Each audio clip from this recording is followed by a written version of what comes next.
My name is Josh Reid. I'm currently an assistant professor at University of Massachusetts-Boston. I've been there since the fall of 2009, and before that I was in grad school, and before that I taught middle school for 9 years. At UMass-Boston I teach American Indian history, and I also direct our program in Native American and Indigenous studies. So here with the AHA, I'm on the teaching division, and I also am co-chair of the Graduate and Early Career Committee. Yes, that's what GEC stands for. What I see the AHA doing is really being an advocate in a lot of ways for us as professionals and also for the discipline. And that's something that I think a lot of people miss when they think about the AHA. My first experience was like many other graduate early career people. It's, you came because you had an interview or hoped you had an interview or something like that. So you oftentimes, graduate students especially and early career people miss the advocacy and professional aspect that the AHA, really puts a lot of time and energy and effort into.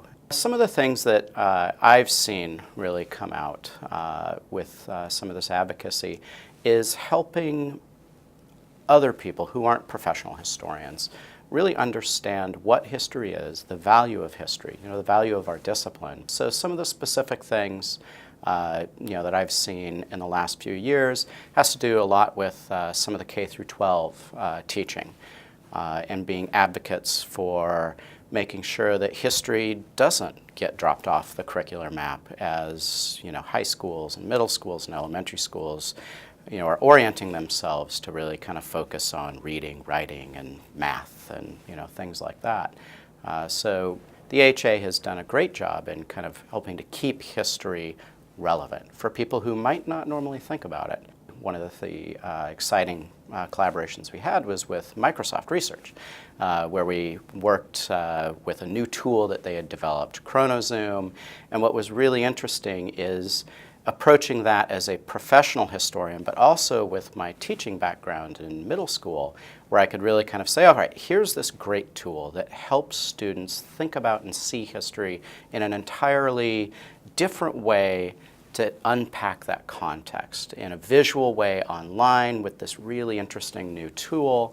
And so what we did with Teaching Division, with some of us, is we helped to build curriculum for this. And we were able to work with Microsoft at talking to their designers about different ways that they could tweak the tool and do some interesting things with it that make it a better piece in the classroom.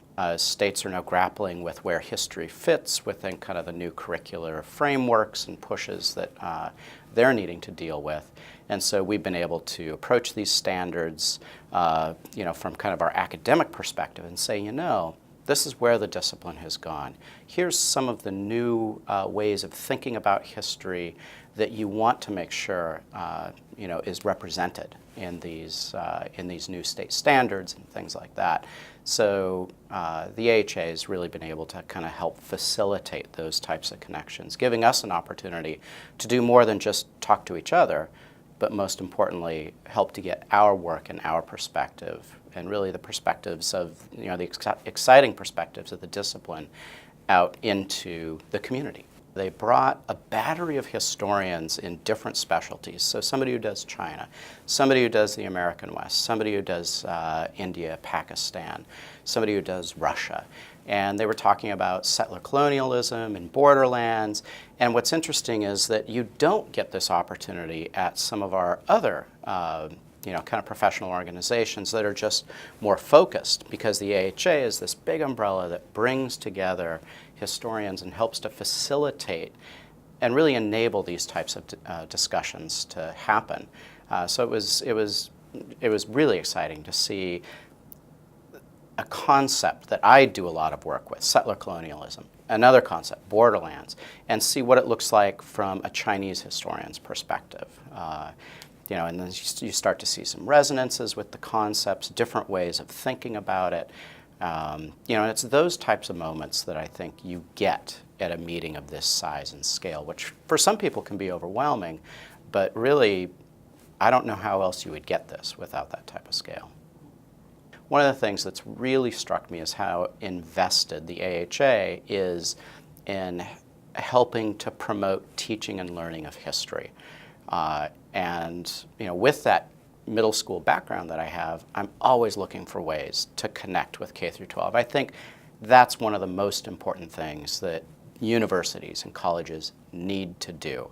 And the AHA has really kind of facilitated and enabled far more of those connections. So many of us get compartmentalized into our little subfields, whether it's environmental history, American Indian history, history of the American West. And membership for me means that the work I do in those subfields is connected with kind of the larger historiography of the United States, of North America, of the world. So for me, it's exciting to be able to have a larger kind of palette.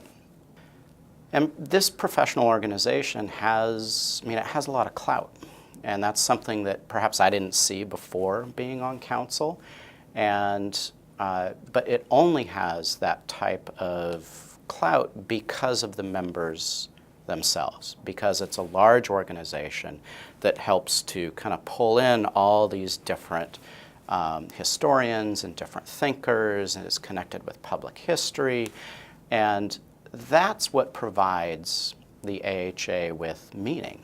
One of the pieces of advice that I give to my graduate students, even before we get into the early career type people, is come to the meeting before you're on the market, so that your first interaction with the AHA is not, the feeding frenzy and anxiety that is the job market, but that you get to actually see it as an organization, as a conference, as a scholarly, kind of experience, as opposed to all the anxiety-ridden stuff that you get with the job market.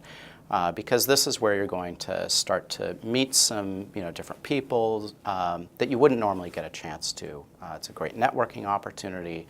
You get to experience different fields that you might normally not see at some of the smaller conferences and things like that. As far as then for early career people, again, I think that the networking piece is a really important aspect. So when you come to the AHA, you're going to get the opportunity, when you come to the annual meeting, you're going to get the opportunity to connect with a whole range of different publishers, with a whole range of different scholars, again, that you wouldn't normally get a chance to see at some of your smaller, more regional, more focused subfield organizations.